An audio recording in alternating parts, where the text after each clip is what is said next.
और चलिए आप बढ़ते हैं आगे, खबरों का सिलसिला आगे बढ़ाते हुए बात करते हैं मध्य प्रदेश की, जहां पर स्टेट साइबर ने अब गाइडलाइन जारी की है।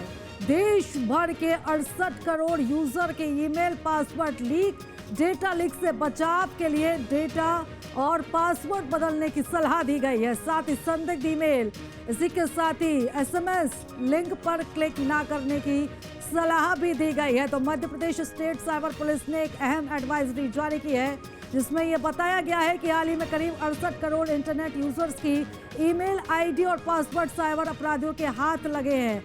एडवाइजरी में कहा गया है कि ईमेल अकाउंट हैक हो जाए तो अपराधी इससे social media accounts, internet banking, digital wallet और अन्य ऐप्स तक भी पहुंच सकते हैं, और इससे बचने के लिए आप पासवर्ड को रिसेट करते रहे।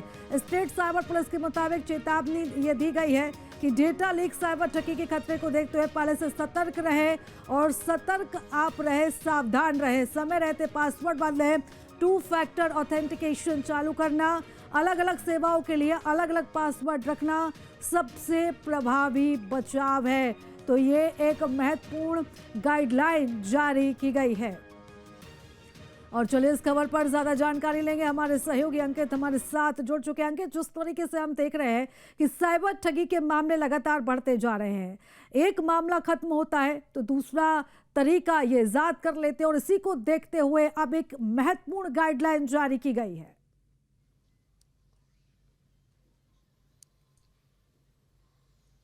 देखिए, एमपी साइबर ने जो जांच के बाद खुलासा किया है वो चौंकाने वाला लग रहा है। 68,000 करोड़ यूजर्स के आईडी पासवर्ड जो है इन ठगों के पास है, जो साइबर ठगी करते हैं इनके पास है।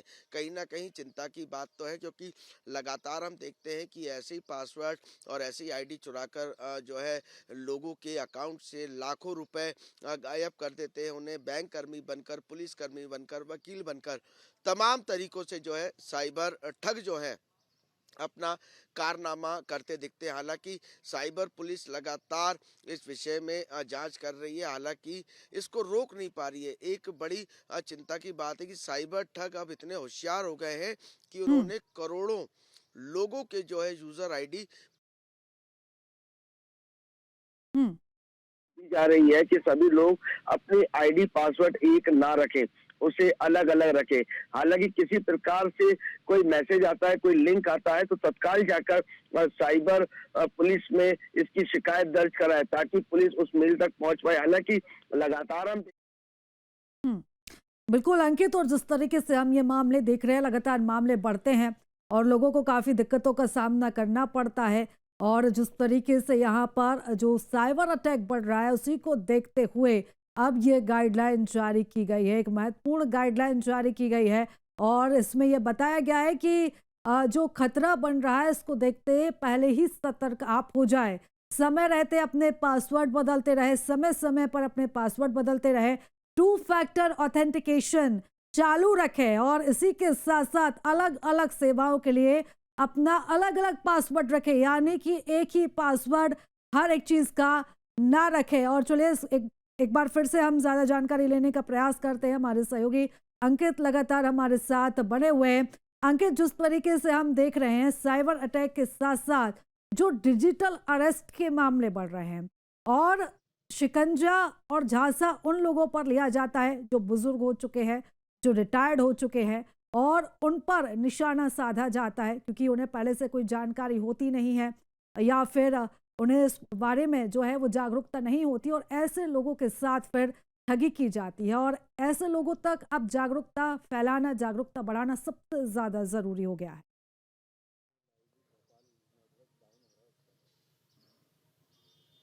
देखिए, यदि हम बात करें तो कहीं न कहीं बुजुर्गों को, रिटायर्ड कर्मचारियों को, सेना से रिटायर्ड कर्मचारियों को इसका शिकार बनाया जाता है, क्योंकि रिटायरमेंट के बाद वो अपनी ज़िंदगी बहुत ही शांत तरीके से जीते हैं, बहुत ही अच्छे से अपना जीवन व्यतीत करना चाहते हैं। हालाँकि उन्हें जो है साइबर जो ठग है उन्हें पेंशन का झांसा देते हैं कि आपकी पेंशन अगले महीने नहीं आएगी। हालांकि बुजुर्ग परेशान हो जाते हैं, वो कहते हैं हम आपकी पेंशन को यहाँ से ठीक कर देंगे, आपकी पेंशन हर महीने आएगी। वो उन्हें OTP बता देते हैं क्योंकि घबरा जाते हैं, क्योंकि उनके पास एक साधन होता है जीवन व्यतीत करने का, केवल पेंशन। तो कहीं ना कहीं वो उनके जाल साज में फंस जाते हैं और लाखों रुपए की उनके साथ ठगी हो जाती है, उन्हें बाद में पता चलता है। हालांकि बैंक में तत्काल जो है हमें इसकी जानकारी लेना चाहिए। यदि किसी भी साइबर ठग का कॉल आता है अपने पास या किसी बैंक के नाम से आता है, तो साइबर हेल्पलाइन जो है लगातार ये बता रही है, जनता को सचेत कर रही है कि तत्काल जो है अपने बैंक मैनेजर से इस बारे में चर्चा कीजिए, किसी को OTP ना दीजिए, किसी को अपने अकाउंट डिटेल ना दीजिए। लेकिन उसके बाद भी साइबर ठग किसी न किसी रूप में बुजुर्गों को परेशान करते हैं कि आपके लड़के का एक्सीडेंट हो गया है, आपका लड़का इस अस्पताल में भर्ती है, हमें इतने पैसे डाल दीजिए। कहीं ना कहीं माँ बाप परेशान होकर, क्योंकि बच्चा दिन भर काम के लिए जाता, हो सकता है उसके साथ कुछ हादसा हो गया, तो इसको लेकर जो है साइबर ठग अपने जो कृत्य होते हैं उसको अंजाम देते नजर आते हैं। हालांकि कहना सच होगा, क्योंकि लगातार हम देखते थे साइबर ठगों के शिकार जो किए हैं लोगों के, उनकी बात करें तो उनमें सबसे ज्यादा रिटायर्ड बुजुर्ग शामिल हैं, जिनसे लाखों रुपए जो है साइबर ठगों ने ठग लिए हैं।